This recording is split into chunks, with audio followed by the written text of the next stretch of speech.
C'était en présence du Premier ministre Abdoul Mbaye et de plusieurs autorités civiles et militaires. Célébration aujourd'hui donc de la fête de l'indépendance, une cérémonie sobre dans la pure tradition militaire, marquée par une prise d'armes, un défilé impeccable salué par le président Macky Sall, chef suprême des armées. Il a présidé pour la première fois cette célébration du 4 avril. Pape Biram Biguenyaï. L'arrivée du président de la République sur cette place mythique de l'indépendance marque l'ouverture de nouvelles ères avec le chef de l'État. Une première pour Macky Sall, un jour de célébration de l'indépendance du Sénégal, 52e édition.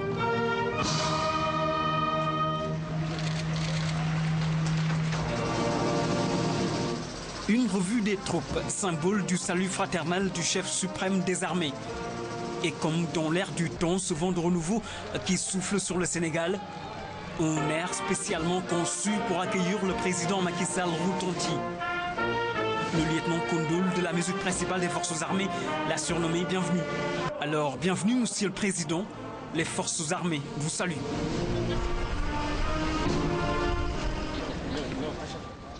Ensuite, il y a eu ces décorations. Honneur rendu à 2 hommes de valeur des forces armées. Le chef de l'État imprime sa marque de reconnaissance. Et puis place au défilé. Un défilé dans la pure tradition militaire qui correspond parfaitement à la volonté du président de la République avec une sobriété absolue. C'est une prise d'armes devenue légendaire, 1252 défilants, au pas imposant. Nous allons renforcer la coopération. Cela a été le thème de cette fête nationale. Force de défense et de sécurité et coopération internationale. Nous verrons très bientôt, mon général, ainsi que avec le haut commandant de la gendarmerie nationale, comment renforcer et développer cette coopération. Ce défilé montre encore une fois que nous avons une armée très professionnelle, une armée républicaine, et c'est surtout en fait ce que je retiens. En tant que chef suprême des armées, je serai à leur côté pour les accompagner et leur apporter le soutien nécessaire devant leur permettre d'assumer les charges qui leur incombent dans les meilleures conditions. Hommage à la vitalité de la diplomatie à travers les forces de sécurité et de défense magnifiées par ces 27 drapeaux qui représentent des attachés militaires dans notre pays et dans le monde. L'attraction finale de ce défilé, c'est le passage des anciens combattants, ces valeureux djambars qui ont inscrit leur nom au panthéon des loges militaires. Une fin en toute beauté, et derrière le satisfecit du chef suprême des armées, le président Macky Sall. Dans son discours à la nation, le président de la République, Macky Sall, entend œuvrer pour un retour définitif de la paix en Casamance. Macky Sall prône le dialogue et entend associer les pays voisins que sont la Gambie et la Guinée-Bissau. Alioune Badara Kane. Pour sa première déclaration à la nation, Macky Sall était particulièrement attendu sur le dossier de la Casamance, un dossier d'une brûlante actualité, une urgence nationale. Garant de l'intégrité territoriale, Macky Sall tend la main au MFDC pour un retour définitif de la paix dans cette région du Sénégal. Le retour définitif de la paix dans la région naturelle de Casamance constitue pour moi l'une des premières priorités nationales. Bien entendu, j'aborde cette douloureuse question avec prudence et lucidité, dans un esprit d'écoute et d'ouverture. C'est pour moi l'occasion de tendre une main fraternelle aux dirigeants et aux combattants du MFDC. Dans un esprit d'ouverture, le chef de l'État compte ratisser large. À cet effet, Macky Sall veut faire de la Guinée-Bissau et de la Gambie des partenaires de choix. Toutes les bonnes volontés et toutes les compétences nationales seront mobilisées pour le règlement pacifique de ce conflit qui n'a que trop duré.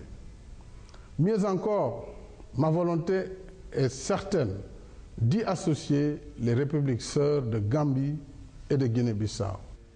En conclusion, le président de la République dira que la paix revenue, la verte Casamance, riche de son potentiel naturel et humain, offrira toutes les possibilités d'investissement public et privé pour la prospérité de nos populations.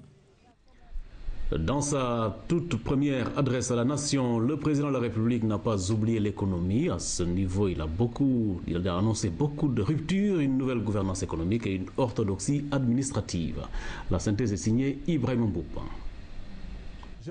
Le chef de l'État prône une nouvelle manière de gérer l'économie nationale.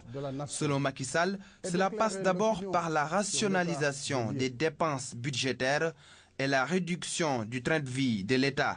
Ensuite, par un souci de transparence combiné à une gestion vertueuse des finances publiques. Dans ce sens, le président de la République fait part de sa volonté de réduire désormais la taille des délégations gouvernementales en visite à l'étranger, de même que leur durée de séjour. Dans la foulée, Macky Sall annonce une lutte farouche contre toutes les niches de gaspillage d'argent. Dans le même ordre d'idées, il appelle de ses vœux la mise à contribution des agences de vérification et des corps de contrôle de l'État pour une gestion saine des deniers publics. À cela va s'ajouter une lutte sans merci contre la corruption et la concussion. Sur la même lancée, le chef de l'État ambitionne d'assainir l'environnement des affaires au Sénégal. Une façon pour lui d'attirer les investisseurs et mettre sur pied une économie compétitive, une économie capable de répondre aux nombreuses urgences et demandes pressantes. Dans un autre axe de son discours, le chef de l'État annonce que le gouvernement préparera sans délai la prochaine campagne agricole. Pour ce qui est de la pêche, Macky Sall dira qu'il y a urgence à agir dans ce secteur. C'est pourquoi il s'est engagé à revoir les conditions d'octroi des licences de pêche et lutter fermement contre les navires pirates qui, selon lui, pillent nos ressources halieutiques. La demande sociale, une priorité du président Macky Sall. Comme promis lors de la campagne électorale, le chef de l'État s'engage à apporter des solutions urgentes avec un programme de développement social dont les mesures seront vite mises en œuvre. Pendambo. Parmi les urgences et les priorités dans notre pays figure en bonne place la demande sociale, une urgence qui préoccupe le président de la République. Ces dernières années, je les ai passées à sillonner le pays. D'est en ouest, du nord au sud, cela m'a amené à mieux appréhender les nombreux problèmes dont souffre notre pays. Et comme promis lors de la campagne électorale, Macky Sall compte apporter des solutions urgentes aux problèmes dont souffrent nos villes, nos banlieues et surtout le monde rural, avec des besoins au niveau de tous les services sociaux de base. Dans ce cadre, je lance un appel à nos partenaires bilatéraux et multilatéraux pour soutenir nos efforts de mise en place d'un programme d'urgence visant à assister les zones rurales touchées par le déficit alimentaire. Autre urgence signalée, les limites constatées au niveau de notre plateau médical avec un service hors de portée des populations. C'est pourquoi, au-delà d'un nouveau volontarisme dans le renforcement de l'équipement sanitaire, je compte lancer, en concertation avec les acteurs concernés, un programme de couverture maladie universelle et une sérieuse réflexion sur la gouvernance sanitaire. Le chômage des jeunes et la réduction des prix des denrées de première nécessité sont aussi dans le lot des urgences du chef de l'État. Il y a urgence à agir contre le chômage des jeunes qui aspirent à se prendre en charge et à être utiles à leur famille, à leur communauté et à la nation. Enfin, il y a urgence à agir pour la prise en charge de la demande sociale par la réduction des prix des denrées de première nécessité, notamment le riz, le sucre et l'huile. J'ai d'ailleurs sur ce point engagé le gouvernement à mener rapidement les consultations nécessaires avec les industriels et les commerçants afin d'examiner les conditions et modalités de la baisse des prix de ces produits.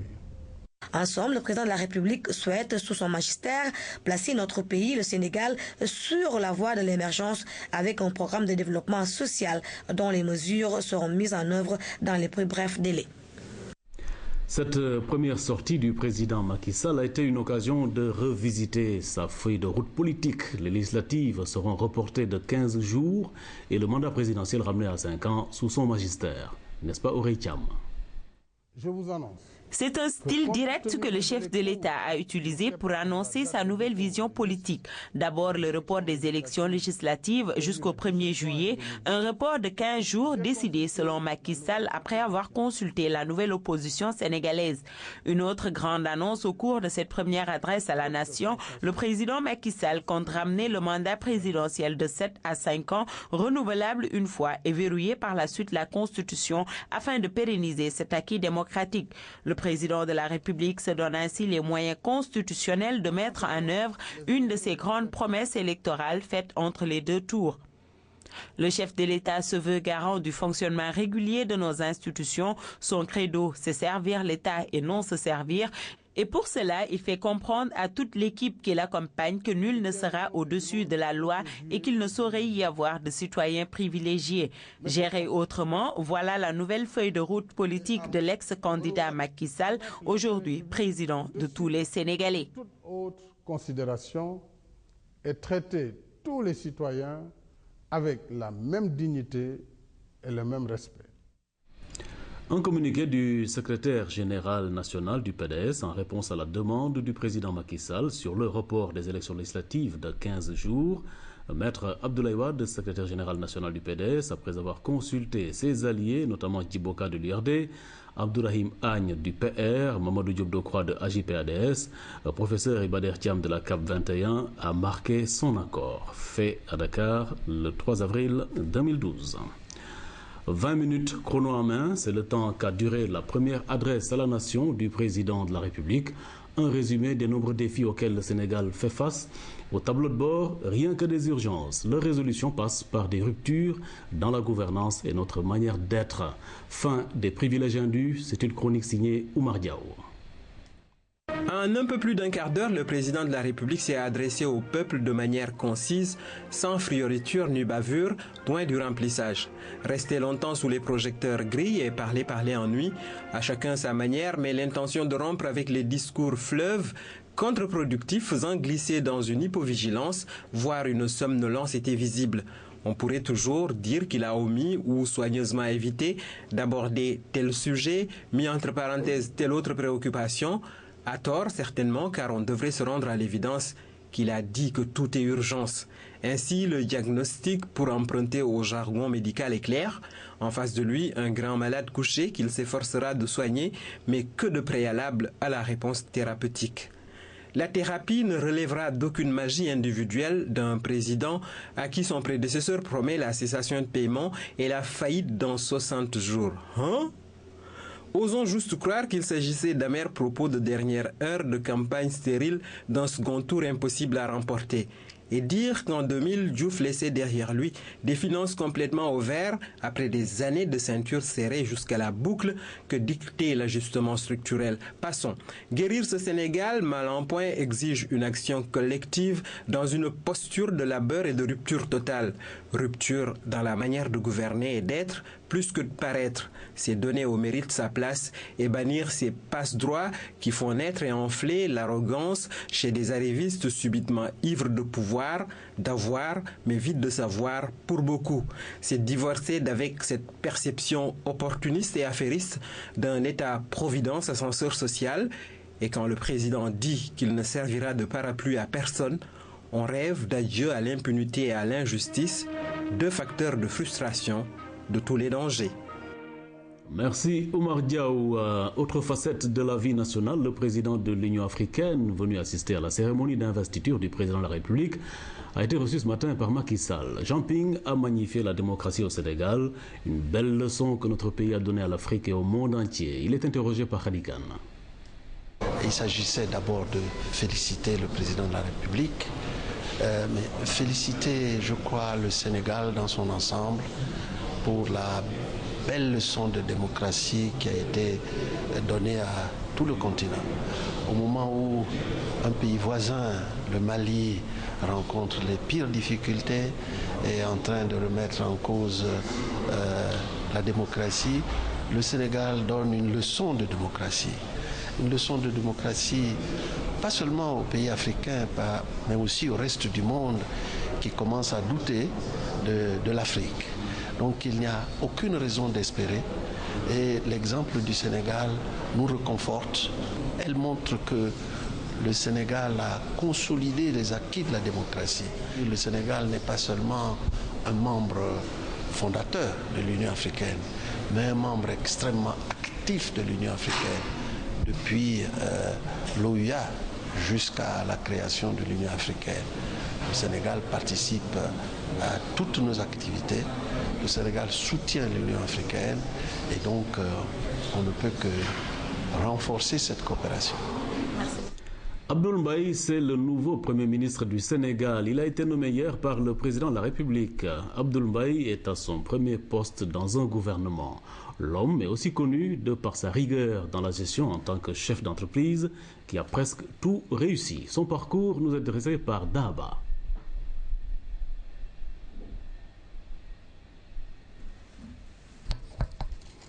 Des difficultés, le temps de vérifier ce qui s'est passé ailleurs. Au Mali, c'est toujours l'inquiétude après l'avancée spectaculaire de la rébellion touareg et islamiste. Le temps semble suspendu au nord du pays, plus précisément à Tombouctou. Ils arrivent du nord, des portes du désert. Ce sont des Peuls, des éleveurs nomades, comme les Touaregs, qui en quelques semaines à peine ont conquis la moitié du Mali. J'ai entendu ça à la radio, mais de mes yeux, je n'ai rien vu. Si c'est vrai, alors c'est la volonté de Dieu.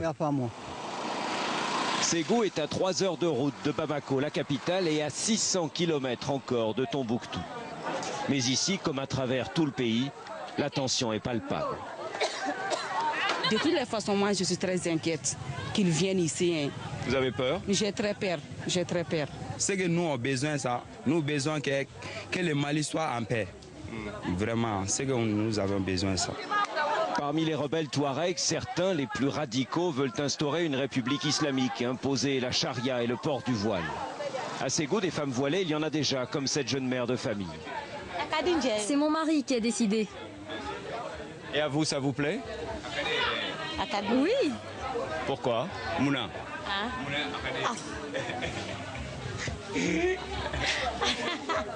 Parce que c'est la religion? Si ça plaît à mon mari, ça me plaît aussi. Elle non plus, bizarrement, n'a rien contre le voile. Si elle n'en porte pas encore, c'est parce qu'elle se cherche un mari. Quand vous serez mariés, ça sera fini? Oui, ça sera fini. C'est triste, non? Non, non. C'est pas triste? Non.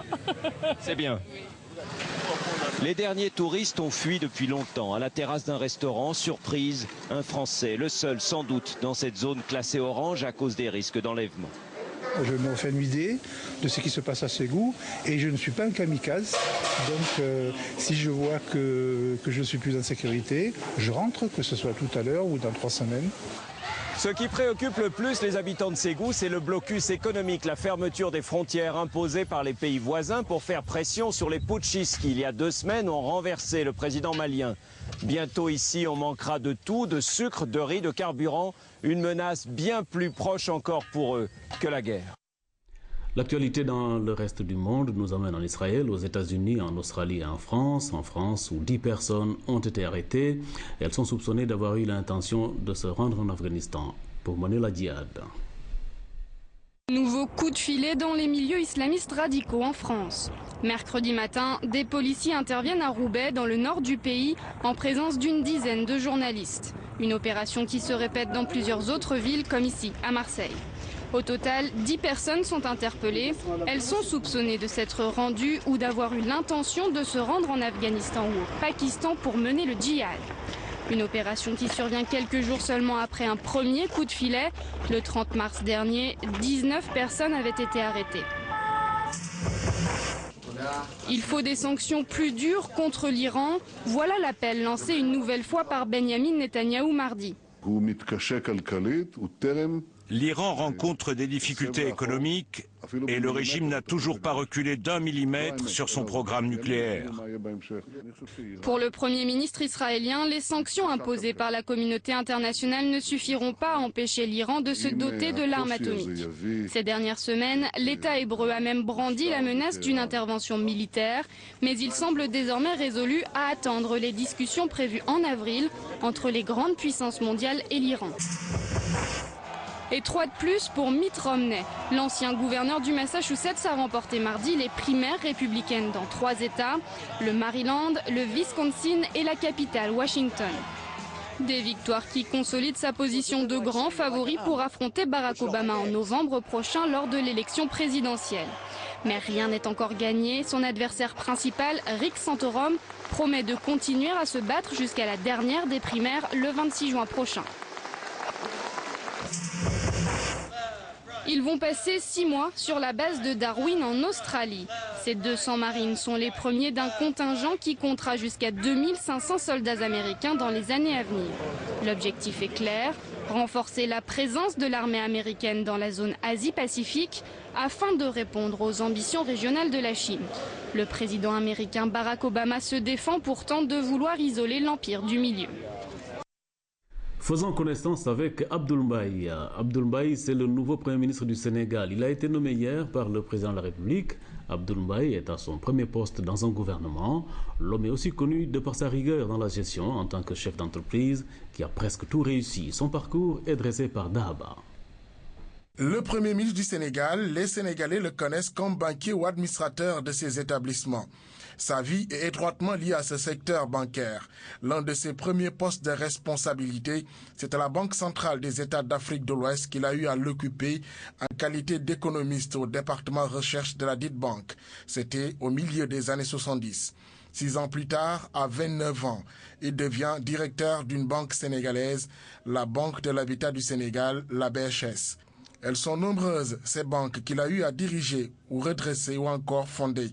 Abdoul Mbaye, près de la soixantaine, marié, étant diplômé de l'école des hautes études commerciales HEC de Paris, il est aussi passé par la Sorbonne et l'université Cheikh Anta Diop de Dakar. Le nouveau Premier ministre est un des 4 membres fondateurs de la fondation qui porte le nom de son père, le juge Kéba Mbaye. Abdoul Mbaye fait aussi partie de la douzaine de personnes membres du conseil d'administration de cette fondation dont l'ambition est d'offrir aux enfants de la rue une insertion dans la société par l'éducation et le sport. Le sport, justement, le successeur de Souleymane Ndéné Ndiaye à la primature l'a servi. Il a eu à être le président de la Fédération sénégalaise d'athlétisme. L'Église catholique du Sénégal a célébré hier la messe chrismale. C'est une messe qui réunit l'évêque et tous les prêtres pour montrer l'unité du sacerdoce et l'unité des églises.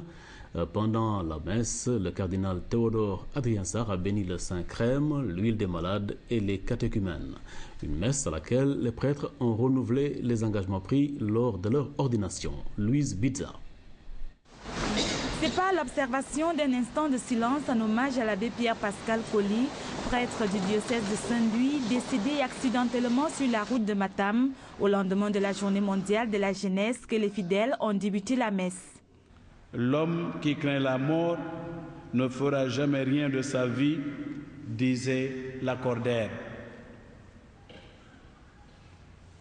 Si j'évoque le souvenir des prêtres arrachés à notre affection, chers frères et sœurs en Christ, c'est pour rendre grâce à Dieu, non seulement pour ce que les prêtres font, mais surtout pour ce qu'ils sont. Ils sont des hommes parfumés avec l'huile de la joie. Ils sont des hommes parfumés avec l'huile de la fidélité et de la force. La sainte liturgie de ce soir nous le rappelle. Au cours de la messe, le cardinal a béni les saintes huiles, l'huile des malades, l'huile des catéchumènes et le Saint-Crème, une huile que les prêtres vont utiliser dans leurs paroisses respectives au cours de l'année. L'huile, c'est le symbole de la force, de l'esprit qui pénètre. Et donc, il a fait une prière sur l'huile des malades. Et pour les catéchumènes aussi, c'est comme les lutteurs, la force. Vous savez bien que quand les lutteurs viennent à l'arène, l'arbitre regarde s'ils ne se sont pas enduits d'huile.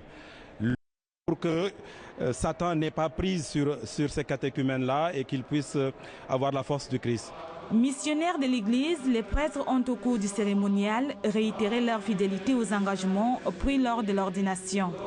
À l'ordination, nous promettons obéissance, chasteté et pauvreté, et surtout l'obéissance. Et donc, chaque année, à l'occasion de la messe chrismale, nous renouvelons ces promesses à l'évêque, promesse de vivre avec lui en toute obéissance. La messe chrismale traduit l'unité de l'Église et le don des sacrements. Le 13, qui a réuni son Église, a prié le soir du Jeudi Saint, une tradition que la communauté catholique se remémore chaque année. On termine ce journal comme on avait commencé, par un anniversaire, 4 avril 68, 4 avril 2012, où voilà 44 ans que Martin Luther King a été assassiné dans l'État de Tennessee aux États-Unis.